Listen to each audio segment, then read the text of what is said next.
परिवर्तन आने का जो विरोध जताया जाता है उसे हम उसका जड़त्व कहते हैं, है ना। जड़त्व को बताया गया कि 3 प्रकार के होते हैं। पहला होता है विराम का जड़त्व, दूसरा गति का जड़त्व, तीसरा होता है दिशा का जड़त्व।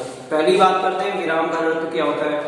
वस्तु का वाह गुण, ठीक है, पहला आता है क्या, फर्स्ट नंबर पे आता है विराम का जड़त्व, विराम का जड़त्व, ठीक है, ये आता है। विराम जड़त्व क्या होता है, वस्तु का वाह गुण, ठीक है, वस्तु का वाह गुण जिसके कारण वह अपनी विराम अवस्था में होने वाले परिवर्तन का विरोध करता है, ठीक है। अगर कोई वस्तु विराम अवस्था में है तो कहीं ना कहीं अगर उसको आप गति अवस्था में लाने का प्रयास करेंगे तो कहीं ना कहीं उस पर बल लगाना पड़ेगा, और बल इसलिए लगाना पड़ेगा क्योंकि वो उस गति अवस्था का विरोध करेगी, है ना, इसलिए हमें बल लगाना पड़ता है, ठीक है। जैसे आपने एग्जाम्पल के थ्रू देखा होगा कि आप जब बस में बैठे यात्रा कर रहे होते हो तो उस यात्रा के दौरान अगर बस रुकी हुई है, आप आराम से बैठे हो, अचानक से बस चल देती है तो क्या होता है, आप पीछे की ओर गिर जाते हो या पीछे की ओर आपका शरीर चला जाता है कि क्या है, आप विराम अवस्था में हो लेकिन बस जो है गति अवस्था में होती है, गति अवस्था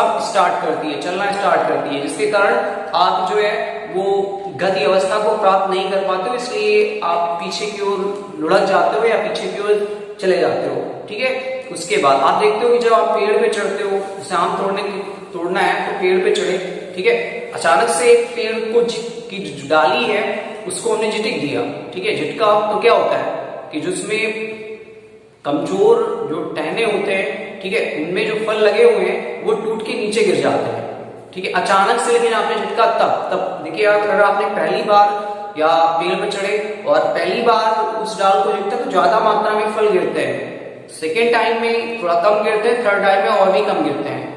बात समझ में आ रही है ना। तो कहीं ना कहीं ये जड़त्व का नियम होता है कि अचानक से होता है, वो तो विराम अवस्था में है लेकिन जो आपकी टहनी है जिसको आपने झटका है वो गति अवस्था प्राप्त कर लेती है, जिससे उनके बीच संयोजन नहीं बन पाता, फल और टहनी के बीच संयोजन नहीं बन पाता, जिसके कारण वो नीचे गिर जाते हैं, ठीक है।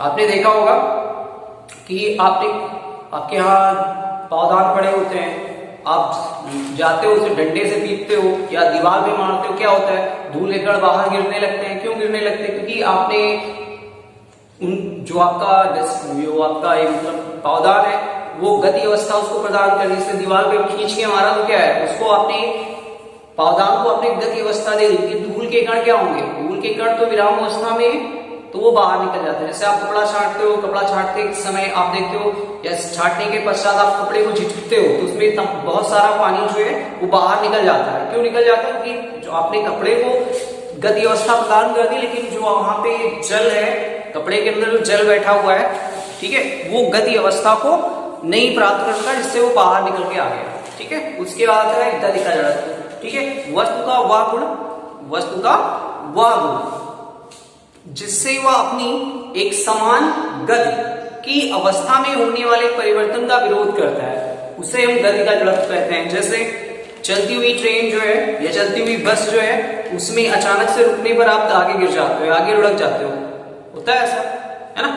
समान वेग से चलती हुई ट्रेन, अगर ट्रेन चल रही है आपने बॉल ऊपर उछाल दी तो बॉल आपके हाथ में ही आएगी, होता है ऐसा, है ना, हो रहा है, ऐसी बात हो रहा है। तो ये आपका गति का जड़त्व है। उसके बाद आता है दिशा का जड़त्व। दिशा का जड़त्व वस्तु का वह गुण जिसके कारण या जिससे वह अपनी दिशा में होने वाले परिवर्तन का विरोध करती है। वस्तु का वह गुण जिससे अपनी दिशा में होने वाले परिवर्तन का विरोध करती है, उसे हम दिशा का जड़त्व कहते हैं। जैसे एग्जाम्पल क्या होता है, एग्जाम्पल आप देखते हो बस किसी घुमावदार मोड़ पर मुड़ती है तो क्या होता है, जैसे मान लीजिए बस जा रही है और बस इधर मुड़ गई तो आपका जो शरीर है वो आपका शरीर किधर जाएगा, इधर तो जाएगा नहीं, इधर चला जाता है। क्यों चला जाता है, क्योंकि आप बस तो इधर मुड़ गई लेकिन आप नहीं मुड़ पाए, है ना, तो आप इधर चले जाते हो। तो ये क्या है, ये दिशा का जड़त्व है। उसके बाद आप देखते हो अगर आपको हथौड़ा कसना है तो हथौड़े को कसने के लिए आप क्या करते हो, जो बेंत होता है, ठीक है, जिस लकड़ी का बेंत होता है उसको नीचे पटकते हो तो हथौड़ा अपने आप कस जाता है, ठीक है।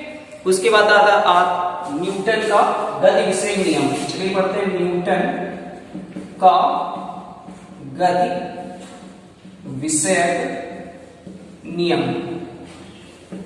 देखिए सबसे पहले जो जड़त्व की बात हमने की जड़त्व के बारे में। सबसे पहले गैलीलियो ने अपने विचार प्रस्तुत किए, ठीक है। उसके बाद यहाँ पे अगर न्यूटन के गति के नियम की बात की जाए तो गैलीलियो की अवधारणाओं के आधार पर न्यूटन ने 3 नियम प्रतिपादित किए। हालांकि पहला नियम जो था वो गैलीलियो के नियम का या गैलीलियो का ही नियम था, बाद में न्यूटन ने इसको प्रतिपादित किया। प्रथम नियम इनका ये कहता है, सुनिए ये नियम आप बेसिक चीज है, आपको 9th में पढ़ाया गया प्रथम नियम, ठीक है। तो आपको शायद याद नहीं होगा कि क्या इनका नियम है।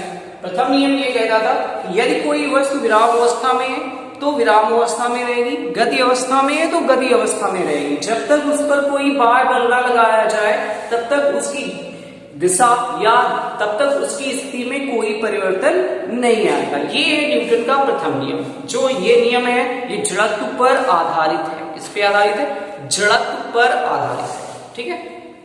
आई बात समझ नहीं है? चलिए फिर से बता देते हैं।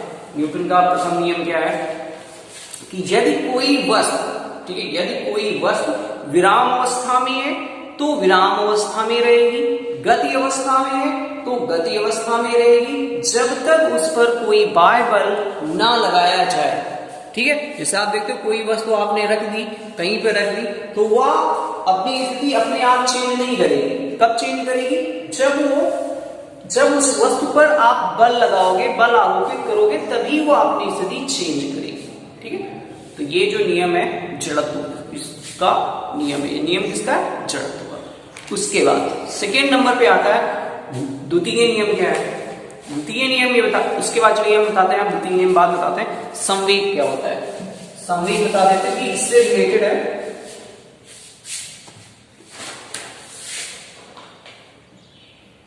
चलिए यहाँ पे बताते हैं द्वितीय नियम। सर द्वितीय नियम बता देते हैं, उसके बाद फिर संवेग बताते हैं क्या होता है। द्वितीय नियम क्या है? यानी आपने पढ़ा F बराबर ma होता है, F बराबर ma, ठीक है, ये होता है। अब देखिए F जो है वो लगने वाला बल है, m क्या है? पिंड का द्रव्यमान है, और a फार त्वरण है। तो ये F बराबर ma होता है। या आपने एक और फॉर्मूला पढ़ा हुआ है F बराबर dp/dt, ठीक है। संवेग में परिवर्तन, ये जो p है ये संवेग होता है। क्या होता है? संवेग, ठीक है। चलिए हम संवेग बताते हैं, इसको पहले बाद में बताते हैं, ठीक। इसको पहले बाद में बताते हैं कि संवेग जानना आपके लिए बहुत जरूरी है। संवेग क्या होता है? संवेग को एक्चुअली में हम p से लिखते हैं। किससे लिखते हैं? p से लिखते हैं, ठीक है। p बराबर होता है mv। अब डिफिनीशन की बात आती है, जो डिफिनीशन बताते हैं आपको, यानी किसी वस्तु के, यहाँ पे अगर इस फार्मूले की बात करें तो इस फार्मूले से आपको डिफिनीशन बताते हैं किसी वस्तु के द्रव्यमान तथा वेग, किसी वस्तु के द्रव्यमान तथा उस वस्तु के वेग के गुणनफल को संवेग कहते हैं। क्या कहते हैं? संवेग कहते हैं। यानी किसी वस्तु का संवेग उस वस्तु के द्रव्यमान तथा वेग के गुणनफल के बराबर होता है। इसको लिखते हैं p बराबर mv। मात्रक क्या होगा इसका? इसका मात्रक जो होगा वो m का मात्रक क्या होगा? किलोग्राम, और v का मात्रक मीटर पर सेकेंड, ठीक है। ये होता है संवेग का मात्रक। उसके बाद